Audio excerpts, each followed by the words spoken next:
Boa noite, meus irmãos. Mais uma quarta-feira em que nós podemos nos reunir aqui no nosso canal do YouTube para ouvir a respeito da Igreja de Cristo. Que eu e você possamos, como temos feito todas as quartas-feiras, pegar o nosso caderno, pegar a nossa Bíblia e nos preparar para essa aula, que nós sejamos mais uma vez impactados pelo assunto da aula de hoje. Hoje nós vamos aprender sobre a Igreja de Cristo e as pandemias, um assunto extremamente atual e necessário para que nós possamos entender os propósitos de Deus em todas as situações. Que eu e você possamos aproveitar essa aula e nós voltamos no final. Graça e paz, amados. Desde que começou essa pandemia, para ser sincero, ainda na China, quando não tinha chegado no Brasil, muitos teólogos, muitos pastores se debruçaram para entender o porquê dessa pandemia está acontecendo.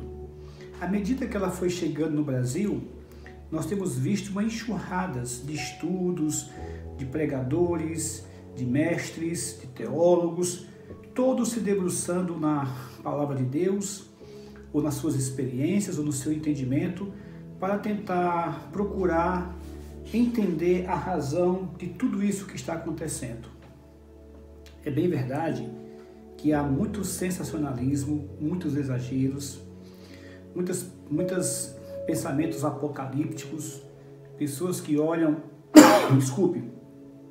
e veem os sinais dos tempos.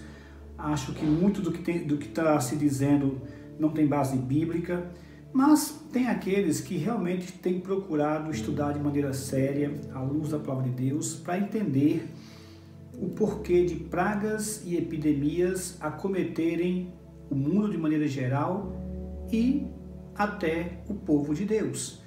Até porque nesses tempos difíceis não é só o não crente, o ímpio, aquele que não ama Deus, que tem sucumbido nessa praga de coronavírus, nessa pandemia, mas muitos do povo de Deus, dos filhos e filhas de Deus. E aí vem a pergunta, por quê? Eu creio que não há uma resposta única, até porque os desígnios de Deus estão muito além do nosso entendimento. Vendo os teólogos sérios, aquelas pessoas que realmente equilibradas, que conhecem bem a palavra de Deus, que fazem estudos sérios da palavra de Deus, vendo os estudos que eles têm produzido, a gente percebe que não há uma resposta fácil, porque nós não sabemos todos os desígnios de Deus. Como diz a própria Bíblia, os pensamentos de Deus estão muito além dos nossos pensamentos. O conhecimento de Deus está muito acima do nosso conhecimento. Deus tem seus propósitos, Deus tem seus planos. Mas, analisando pragas e pandemias nesta mesma palavra que Deus nos deixou para nos guiarmos, nós podemos ver motivos pelos quais Deus não só permite pragas e pandemias, como o próprio Deus determina pragas e pandemias. O próprio Deus envia pragas e pandemias. Em alguns momentos, contra o seu próprio povo, por vários e vários propósitos. Eu já fiz algumas pregações sobre isso e hoje eu queria voltar a falar sobre a Igreja de Cristo e as pandemias. Outros propósitos, outras lições que Deus nos mostra na sua palavra, porque Deus permite pragas e pandemias ou porque Ele mesmo envia pragas e pandemias. Abra suas Bíblias para 2 Samuel, capítulo 21, e de um versículo 1 a 14, nós iremos ver uma praga, uma pandemia que o próprio Deus permitiu e enviou no meio do seu povo e os motivos pelos quais Deus fez isso. 2 Samuel 21, de 1 a 14. Houve em dias de Davi uma fome de 3 anos consecutivos. Davi consultou ao Senhor e o Senhor lhe disse: a culpa de sangue sobre Saul e sobre a sua casa, porque ele matou os gibeonitas.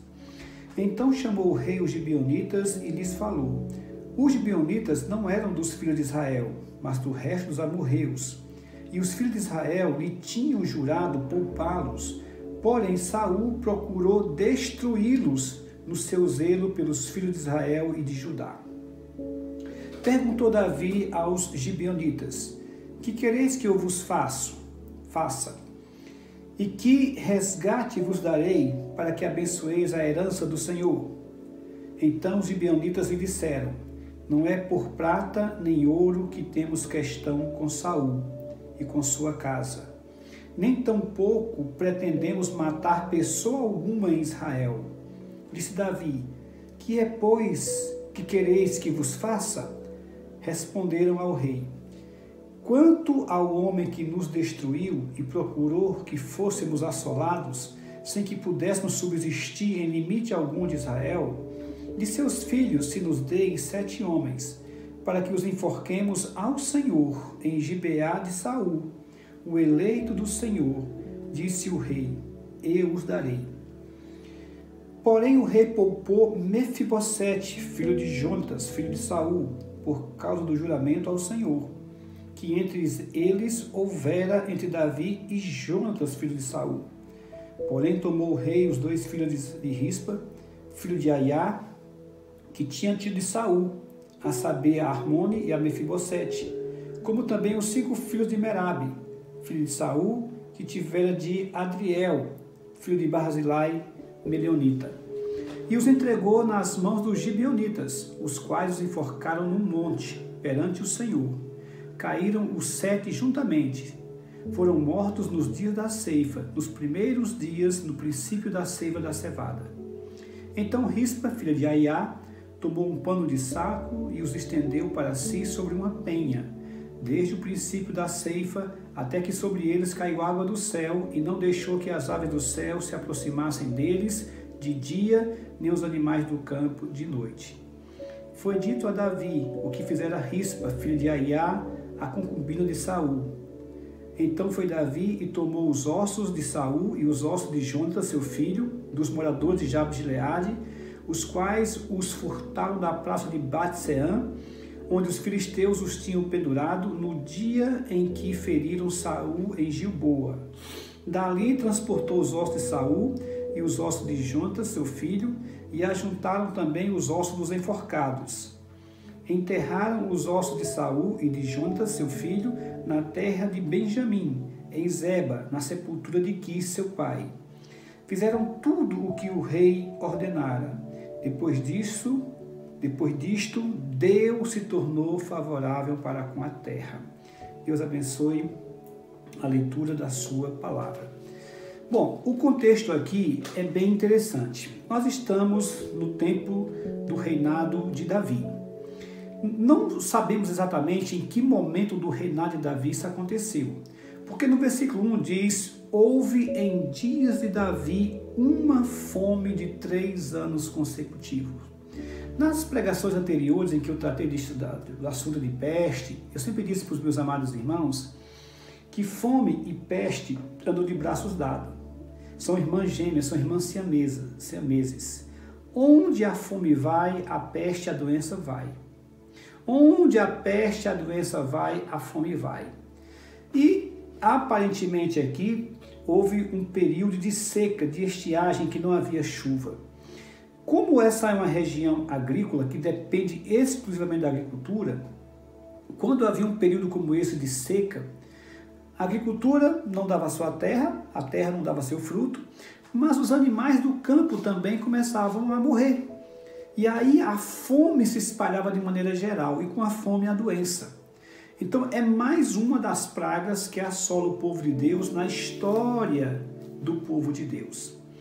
Sendo que neste caso aqui, a praga foi por um motivo específico. Porque no versículo 1, Davi consultou o Senhor e o Senhor lhe disse. Veja que Davi olhou para aquela situação de praga, de epidemia, de fome, e enxergou naquela situação a mão de Deus, a soberania de Deus. Ele não foi procurar no INPE por saber por que não estava chovendo, ele não foi procurar nas ciências humanas, ele não foi procurar entre a filosofia humana o motivo daquela situação, daquela pandemia, daquela seca, daquela fome, daquele momento difícil que seu povo passava. Ele foi procurar no Senhor. É a crença na soberania de Deus, que Deus está no controle do universo. E incrível é que quando ele procura em Deus saber o motivo daquilo, Deus responde.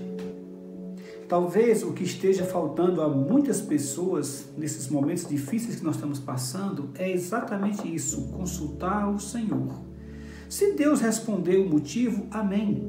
Se Deus não respondeu o motivo, creia que motivos Deus tem para fazer ou para permitir que aconteça o que está acontecendo. A crença na soberania de Deus. E o Senhor lhe disse, olha, o que está acontecendo aqui é porque a culpa de sangue de Saul sobre sua casa, porque ele matou os gibeonitas. Para aí. Essa passagem de Saul exterminando os gibeonitas não está registrada na Bíblia. Nós não sabemos exatamente quando isso aconteceu. Os teólogos mais preparados, os estudiosos, acreditam que isso aconteceu nos primeiros anos do reinado de Saul, quando ele chegou lá em Israel, querendo fazer alguma coisa correta para Deus, porque o texto diz que Saul fez isso no versículo 2, porque Saul procurou destruí-los no seu zelo pelos filhos de Israel. Então, aparentemente, foi nos primeiros anos do reinado de Saul. Talvez vamos colocar nos primeiros 10 anos do reinado de Saul. Só que Saul reinou 40 anos. Agora, Davi é o rei. Então, no mínimo, tinha se passado 30 a 40 anos quando Saul se voltou contra os gibeonitas. E aí você me pergunta, quem eram os gibeonitas? Os gibeonitas era aquele povo cananeu, quando Israel saiu do Egito e começou a conquista da terra.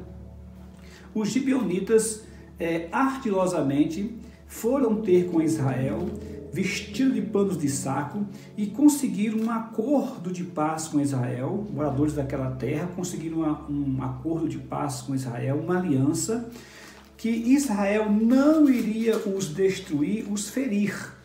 Em troca, eles seriam um povo vassalo de Israel. Eles iriam fornecer água e lenha para o templo.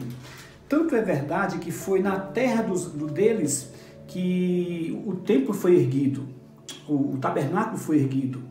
E pelo que se lê da Bíblia, pelo que os historiadores falam, durante todos os anos que eles viveram em Israel, eles foram fiéis ao compromisso que assumiram com Josué e com Israel diante do Senhor. Essa aliança deles está registrada em Josué capítulo 9. Eu não vou ler, é um pouco longo, mas eu creio que você conheça a história dos gibeonitas. Talvez fosse interessante você ler o capítulo 9 de Josué, para você entender bem o que eu vou falar esta noite. Mas, parafraseando tudo o que aconteceu em Josué capítulo 9, é basicamente isso. Eles vão até Josué, eles fazem um acordo. Quando chega, por exemplo, em Josué 9, versículo 14 e 15, então os israelitas tomaram de provisão e não pediram conselho ao Senhor. Josué concedeu-lhe paz e fez com eles a aliança de lhes conservar a vida, e os príncipes da congregação lhes prestaram juramento. Então, tanto Josué como todos os príncipes das cabeças das tribos de Israel juraram que não faria mal aos gibeonitas, e como de fato não fizeram.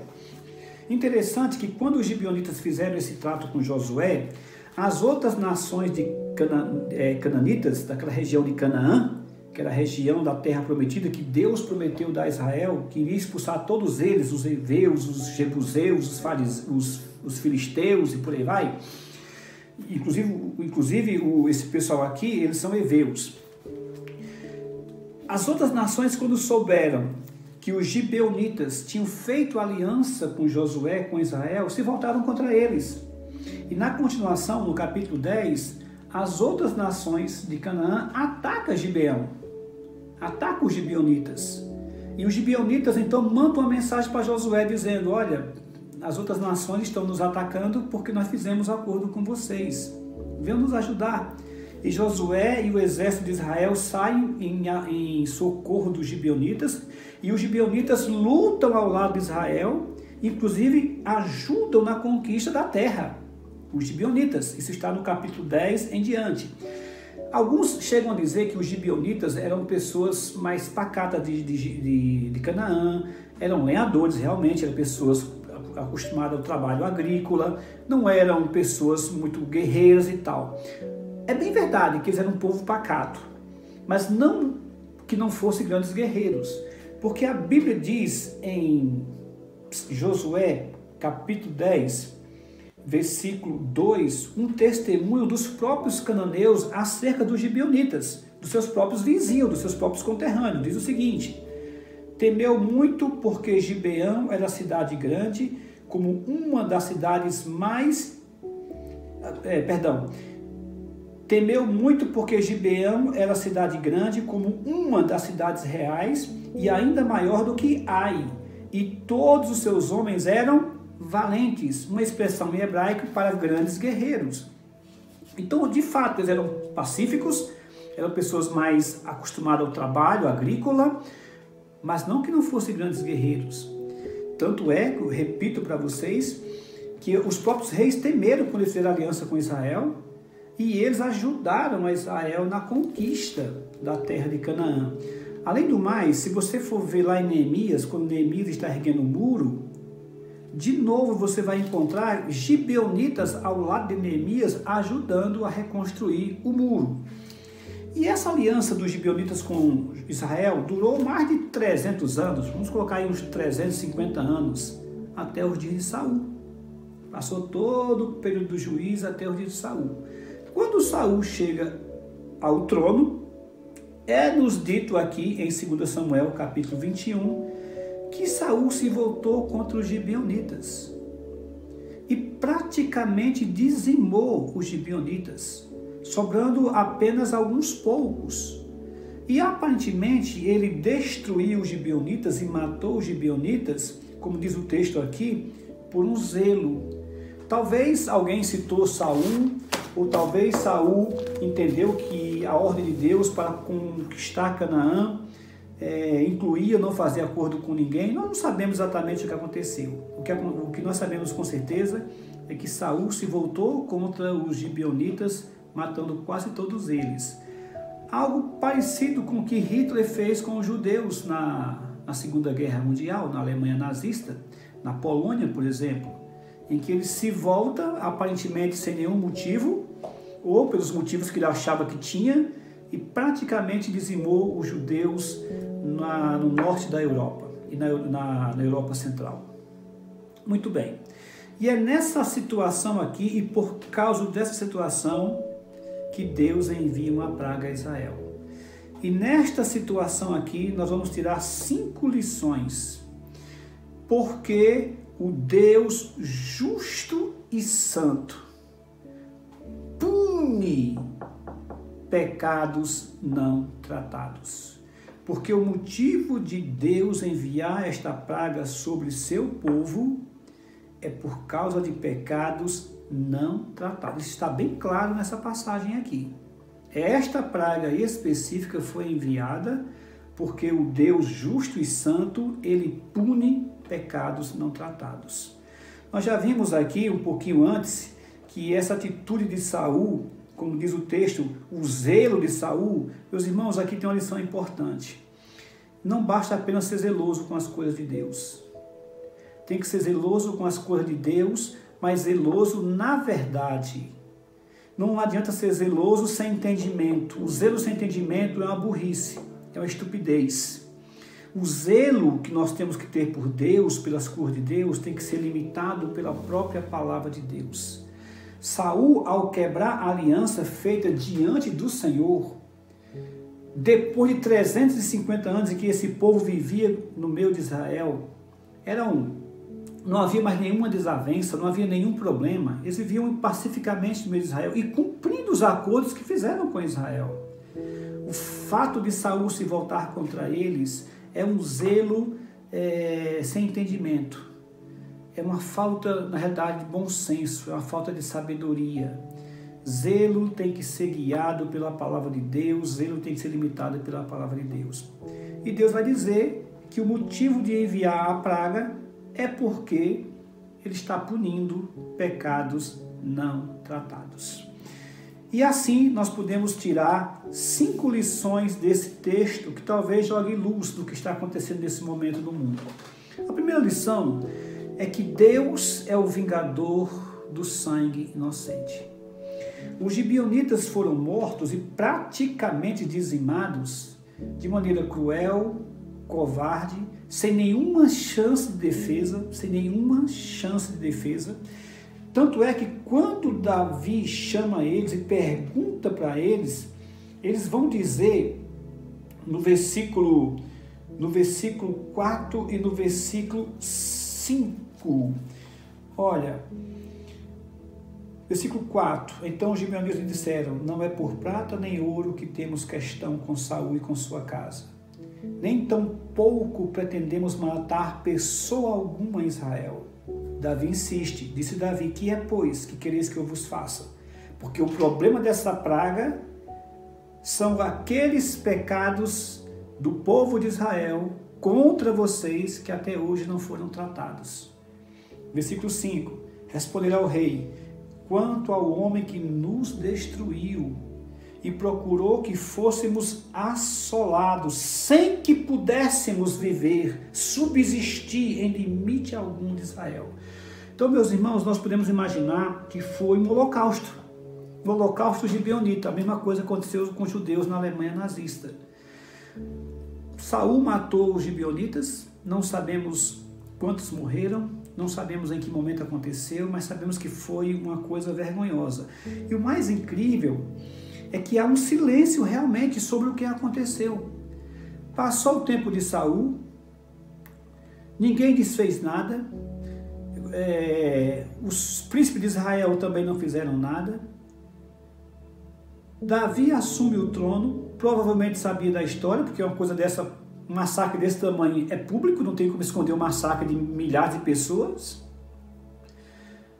Também não fez nada, o tempo foi passando, e aquelas pessoas mortas, inocentes, ficaram esquecidas. O pecado deles ficou esquecido. Mas aí vem a primeira lição. Deus é o vingador do sangue inocente. Saul pode ter deixado para lá, o povo pode ter deixado para lá, o próprio Davi pode ter deixado para lá. 30, 40 anos depois, o pecado estava diante de Deus. Podia não estar diante dos homens, mas estava diante de Deus. Deus, como governante do universo e de cada criatura viva, obrigatoriamente tem que julgar. Os teólogos reformados tradicionais sempre acreditam e sempre pregam que castigos na humanidade, como pragas, guerras, tsunami, desastres ambientais, são insights de Deus, são castigos de Deus, são juízos de Deus temporais, chamando o homem, alertando o homem para os seus pecados, para que ele possa se arrepender, porque lá na frente vai ter um juízo maior. Se você está admirado com os juízos de Deus, nesses castigos temporais, imagina na consumação. É isso que os teólogos reformados veem, essas pandemias, essas pragas, os desastres ambientais que eu acabei de falar, como juízos temporários de Deus, lembrando ao homem que há um juízo maior ainda, um juízo eterno, muito maior do que este que nós vemos temporalmente. É a questão aqui que está acontecendo, o que aconteceu com Abel, em Gênesis capítulo 4, versículo 10, quando Deus pergunta para Caim, Caim, o que fizeste? E Caim responde até malcriadamente a Deus, com malcriação a Deus. E Deus diz no versículo 10, o sangue do teu irmão clama da terra a mim. O sangue dos inocentes clamam a Deus. Portanto, Deus é o vingador do sangue dos inocentes. Essa é a primeira lição que nós tiramos desse texto. Isso me leva a uma segunda lição. Veja que o Senhor diz a Davi, o motivo dessa praga são pecados não tratados. E Deus, o Deus justo e santo, ele pune pecados não tratados. E Ao Davi saber disso, ele procura a parte ofendida, no caso os gibeonitas, e pergunta para eles: o que é que nós vamos fazer? O que é que eu faço para reparar esse pecado? O que é que Israel precisa fazer? O que é que o povo precisa fazer para reparar esse pecado? E aqui tem uma segunda lição. A segunda lição é que a parte ofendida é quem exige a reparação. A reparação dos pecados cometidos, a parte ofendida é quem tem o direito de exigir a reparação. E é interessante que eles estão falando numa linguagem que vai aparecer no Novo Testamento. Ele diz: olha, nós não queremos fazer mal a ninguém. Não é prata nem ouro que nós queremos. E também não queremos matar ninguém. Mas sangue inocente foi derramado. Pecados foram cometidos. E como é que se comete? E como é que se recupera pecado? Como é que se paga pecado? À luz do Novo Testamento e da revelação progressiva, nós sabemos. Sem derramamento de pecado, sem derramamento de sangue, não há remissão de pecados. Quando eles pedem 7 homens da casa de Saul, a casa que pecou, os teólogos dizem que os gibeonitas estão citando um preceito da lei. Isso é interessante, isso mostra que os gibeonitas já tinham um bom conhecimento do livro sagrado de Israel, da Bíblia Sagrada. Porque se eles estão realmente citando, como tudo dá a entender, um preceito da lei, porque eles conheciam. Por exemplo, alguns acreditam, o próprio pastor Almir, que eu falei para os irmãos, passei o curso para vocês, ele crê que eles estão cumprindo sim um preceito da lei, lá em Números 35, 33, 34. Números 35, 33, 34. Acompanhe comigo. Números 35, 33 e 34. Diz assim a palavra do Senhor: assim não profanareis a terra em que estais, porque o sangue profana a terra. Nenhuma expiação se fará pela terra por causa do sangue que nela for derramado, senão com o sangue daquele que o derramou. Não contaminareis, pois, a terra nas quais vos habitais, no meio da qual eu habito, pois eu, Senhor, habito no meio dos filhos de Israel. A ideia é que em Números 35 é aquela passagem, aquela lei sobre a cidade refúgio.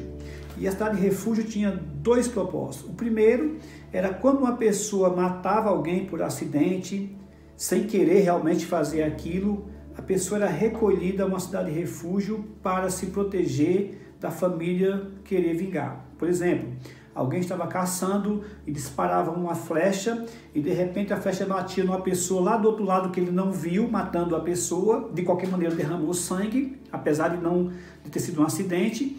Ele tinha que ir para a cidade refúgio para se proteger, porque derramou sangue, embora sem querer, um acidente. Mas havia um segundo preceito.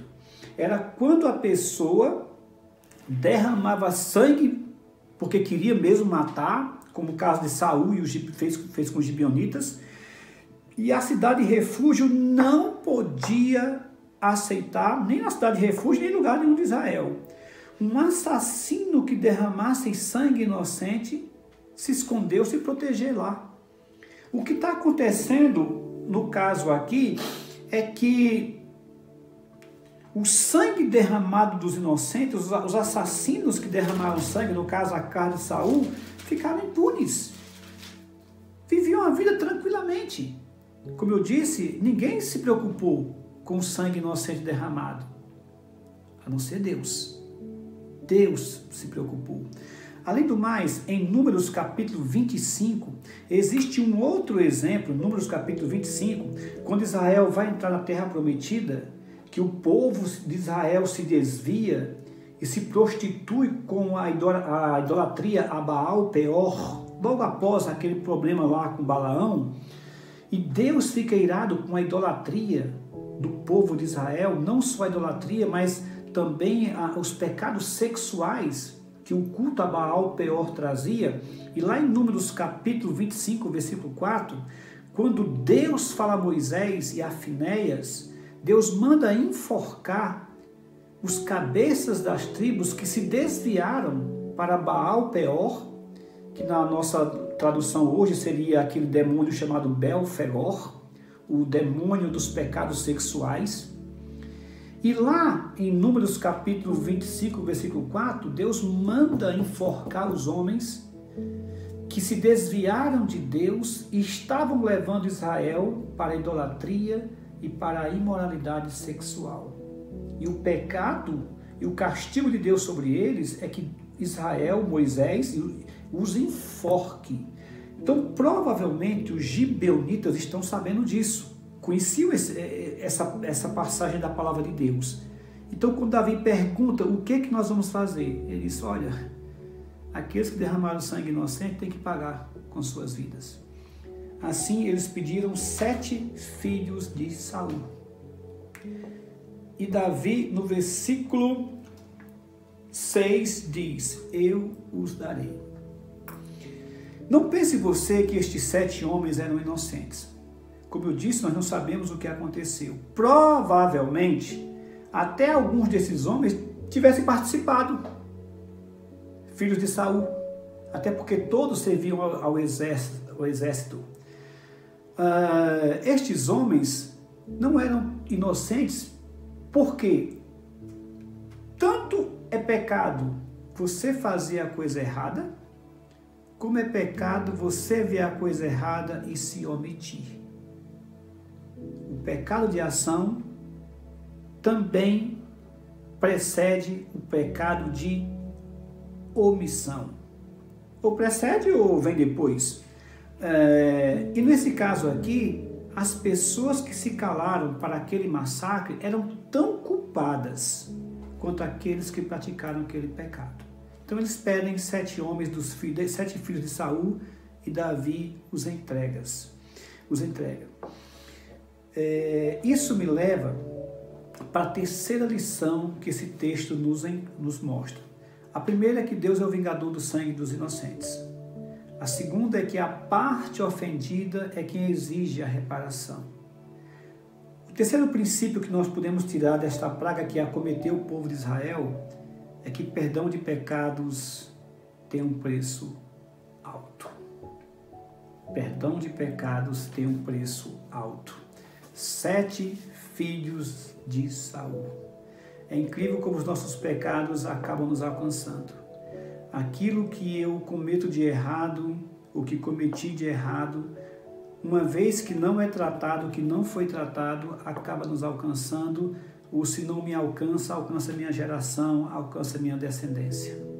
Como diz o próprio Deus, eu sou aquele Deus que faz misericórdia até a 4ª, 5ª geração, mas que também visito a iniquidade dos pais na sua descendência até a 3ª, 4ª geração e por aí vai. Os pecados feitos lá atrás, essa loucura que a família de Saul, que a casa de Saul cometeu e que o seu povo se calou, agora alcança eles. E para retirar a praga, para retirar o problema que estava acontecendo em Israel, nessa passagem é um ensino claro das Escrituras que perdão de pecados tem um preço alto. O que me leva à 4ª lição que esse texto nos mostra. Esse texto está nos mostrando de maneira clara nessa praga que Deus mandou no meio do povo, nesta fome que Deus mandou no meio do povo, nesta dificuldade que assolou o povo de Deus, que o Deus justo e santo pune pecados não tratados. Por que, pastor, ele fez isso? Porque Deus é o vingador do sangue dos inocentes. Essa passagem nos ensina que a parte ofendida é quem tem o direito de exigir a reparação. Esta passagem bíblica nos ensina que perdão de pecados tem um preço alto, mas também nos ensina que o juízo de Deus não anula sua graça e sua misericórdia. Na medida em que Deus castigou o povo, nós podemos ver claramente que junto com o seu juízo e sua justiça, ainda vem com ela sua graça e sua misericórdia. No versículo 7, quando eles dizem 7 homens da casa de Davi, de Saul, 7 filhos de Saul, Davi diz, eu os darei. Porém, o rei poupou Mefibosete, filho de Jonatas, filho de Saul. Ou seja, Mefibosete, neto de Saul. Poupou porque já tinha uma aliança com eles. Ou seja, Davi tem a sabedoria de cumprir uma aliança que está fazendo agora com os gibeonitas, de novo, sem anular uma outra aliança que ele já tinha feito. E tudo isso diante do Senhor. A aliança de Davi com Mefibosete, a aliança de Davi com Jonatas, já tinha sido feita diante do Senhor. Olha o versículo 7. Porém, o rei poupou a Mefibosete, filho de Jonatas, filho de Saul, por causa do juramento ao Senhor, letra maiúscula, Yahvé, o Deus de Israel. Ele cumpre uma aliança sem destruir outra aliança, o contrário do que Saul fez. Porque Saul quebrou a aliança de 350 anos de Israel com o gibeonita diante do Senhor, diante de Deus. Davi não fez isso. Ele faz uma aliança sem quebrar outra aliança. Mas no versículo 8, ele toma então os 2 filhos de Rispa, filho de Aiá, que tinha tio de Saul, Armone e Mefibosete, como também os 5 filhos de Merabe. E alguém pode achar que há uma contradição entre o versículo 7 e o versículo 8. Porque no versículo 7 o rei poupou a Mefibosete. No versículo 8 o rei entregou a Mefibosete.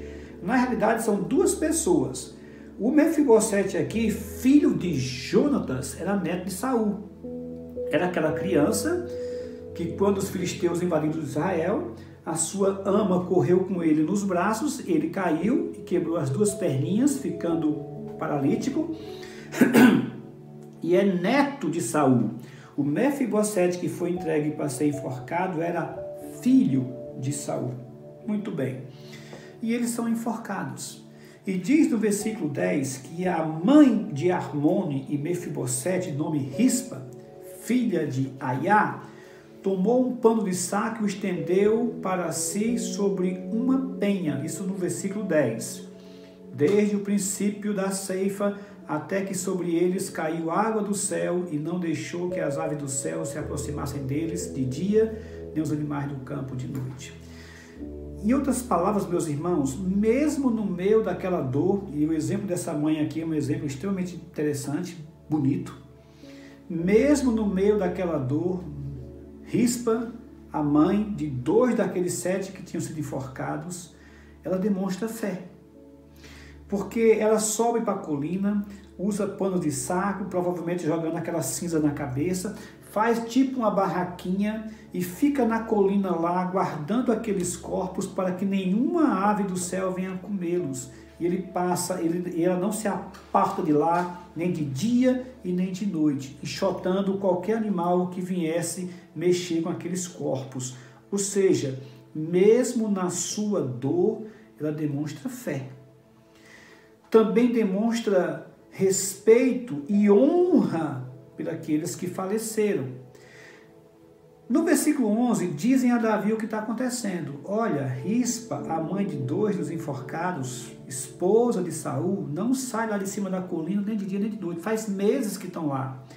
Os estudiosos acreditam que se por acaso a chuva aqui aconteceu no período normal,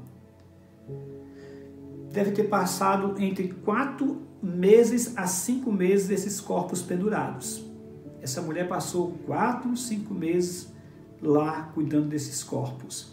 Em outras palavras, mesmo no meio da dor, ela procura honrar os seus mortos, cuidar do corpo dos seus mortos.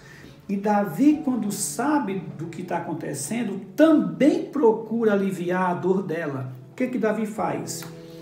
Davi manda buscar o corpo de Jonatas e o corpo de Saul, que estava lá em Jabes-Gileade, os transporta,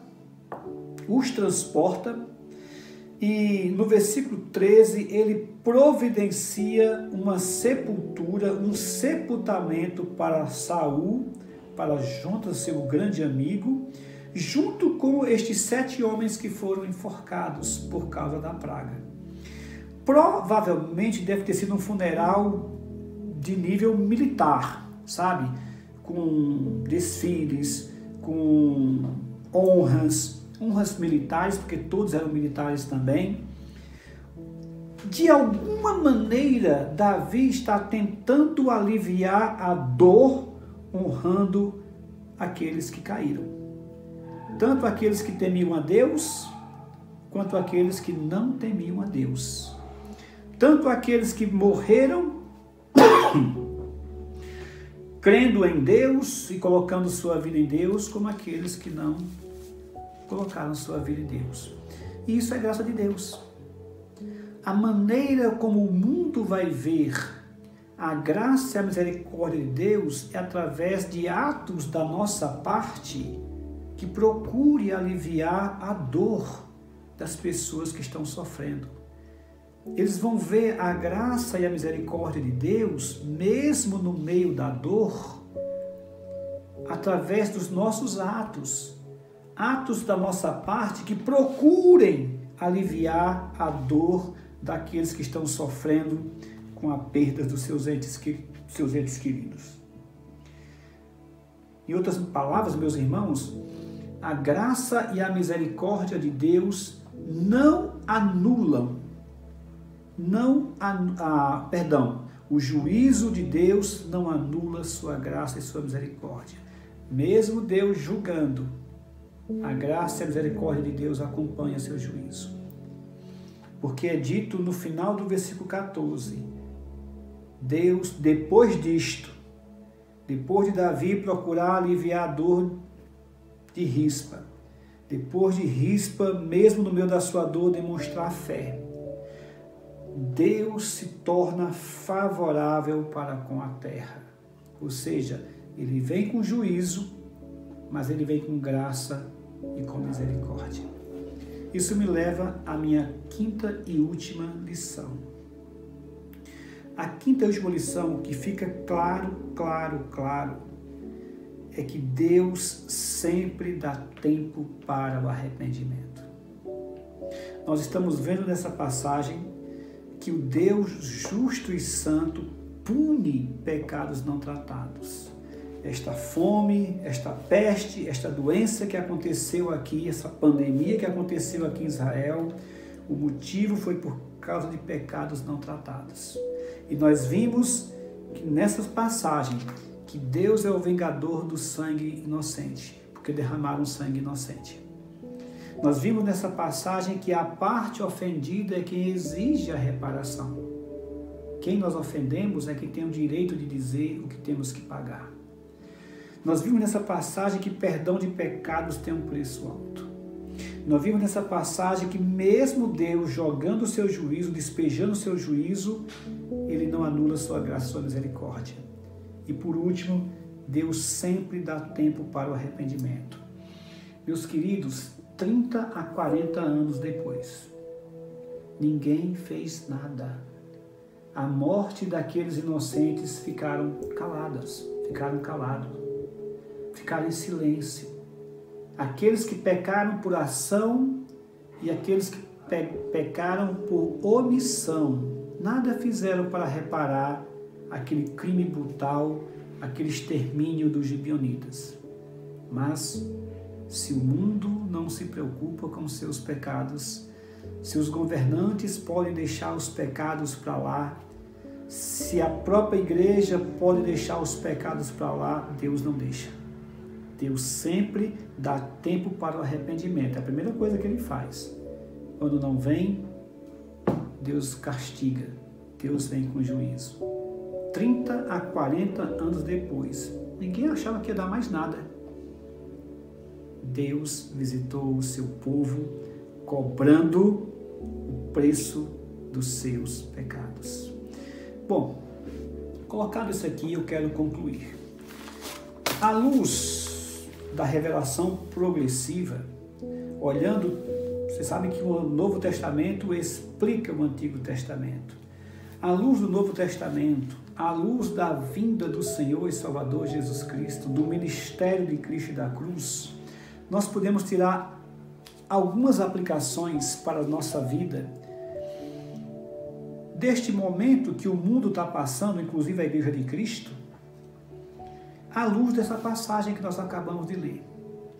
Por que é que pragas, fomes, pandemias atingem o mundo e principalmente o povo de Deus? Não sabemos todos os motivos, mas sabemos alguns à luz da Bíblia. Neste caso aqui, o motivo é porque o Deus justo e santo pune pecados não tratados.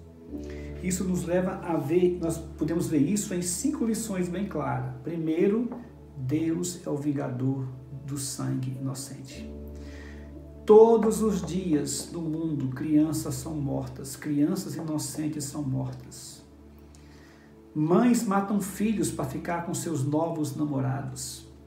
Abortos são praticados todos os dias. Algumas nações, inclusive, legalizaram o assassinato de crianças, o aborto.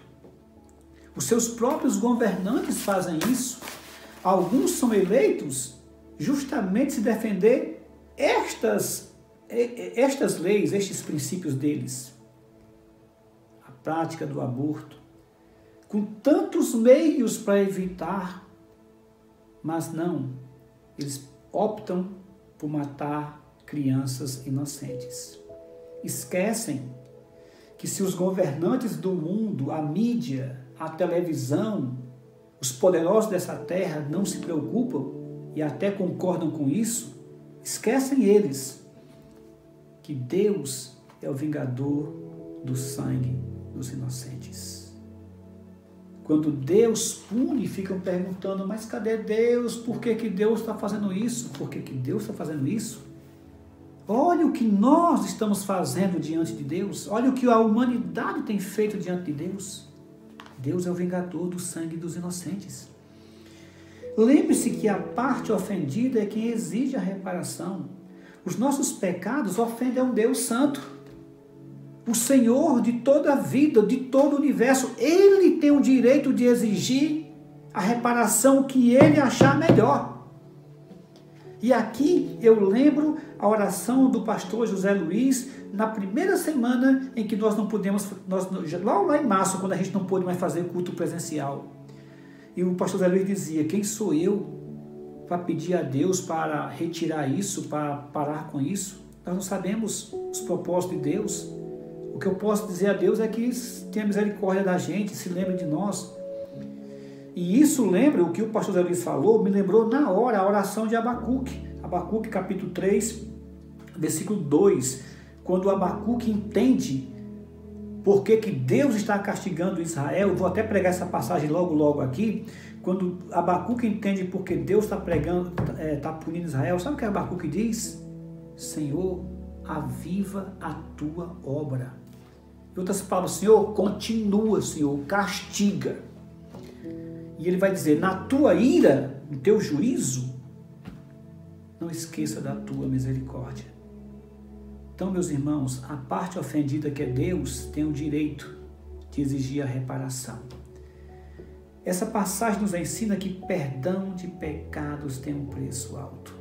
E nós sabemos que à luz do Novo Testamento, o preço do perdão dos nossos pecados foi altíssimo. Assim como os gibeonitas falaram aqui, não é ouro, não é prata, como vai dizer Pedro lá na frente do Novo Testamento. Não foi por ouro e nem prata que vocês foram resgatados do vosso fútil procedimento, mas pelo sangue precioso de Cordeiro, sem mancha, sem mácula, o sangue de Cristo. Perdão de pecados tem um preço alto. No meu caso, no seu caso, no nosso caso, o preço dos nossos pecados custou a vida, o sangue do Filho de Deus. Porque o perdão de pecados tem um preço alto. Essa passagem nos ensinou que o juízo de Deus não anula sua graça e sua misericórdia. Se tem uma coisa que todo crente pode ver, que mesmo nos momentos de dores, como no caso nós estamos passando, as igrejas estão passando, o povo de Deus está passando. Se conseguirem olhar com calma, se conseguirem olhar com os olhos espirituais, ainda assim Deus tem derramado graça e misericórdia. Se não é a graça e a misericórdia de Deus, a situação seria infinitamente pior. E nós temos a responsabilidade de demonstrar a graça e a misericórdia de Deus, fazendo a nossa parte para aliviar a dor daqueles que perderam seus entes queridos. Como Davi fez, nós temos que fazer, porque é uma das maneiras de nós mostrarmos para o mundo que mesmo Deus julgando essa terra, Ele não se apartou, Ele não reteve a sua graça e sua misericórdia. O nosso amor, as nossas ações para aliviar a dor daqueles que estão sofrendo, vai demonstrar para eles a graça e a misericórdia de Deus. E por último, não podemos esquecer que Deus sempre dá tempo para o arrependimento. Deus sempre dá oportunidade do homem voltar para Deus. A verdade, e essa foi uma lição que o pastor Almir fez questão de ressaltar numa aula recente, ele diz, olha, se tem uma coisa que nós podemos garantir sem erro nenhum, isso me marcou bastante o que ele falou. Se tem uma coisa que nós não podemos negar, que todo mundo pode ver sem nenhum erro, à luz da palavra de Deus, é que mesmo nessa pandemia, os homens não se arrependem dos seus pecados.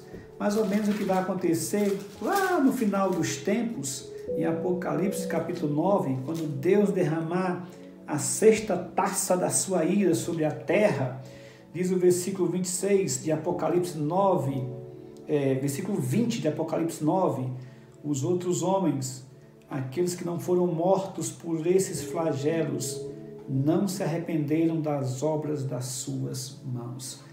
E ele tem razão. Se tem uma coisa que nós podemos ver tranquilamente, é que as pessoas, a humanidade não vai se arrepender, mesmo Deus dando tempo para o arrependimento. Meu querido e minha querida, os motivos pelos quais Deus julga o mundo são muitos, nós não sabemos. À luz da Bíblia nós podemos ver alguns. E hoje nós vimos que o Deus justo e santo pune pecados não tratados. Nós vimos que Deus é o vingador do sangue dos inocentes. Nós vimos que a parte ofendida é quem exige a reparação. Nós vimos que o perdão de pecados tem um preço alto. Nós vimos que o juízo de Deus não anula sua graça e sua misericórdia. E nós vimos que Deus sempre dá tempo para arrependimento. Não pense você que no próximo carnaval, se houver, as escolas de sambas vão deixar de ridicularizar Jesus Cristo, porque não vão. Vão continuar debochando como todo ano eles debocham de Jesus Cristo. Cabe a mim e a você como cristão pegar essas lições que a palavra de Deus coloca diante de nós e reter no nosso coração e aprender com elas e saber que o Deus justo e santo pune pecados não tratados.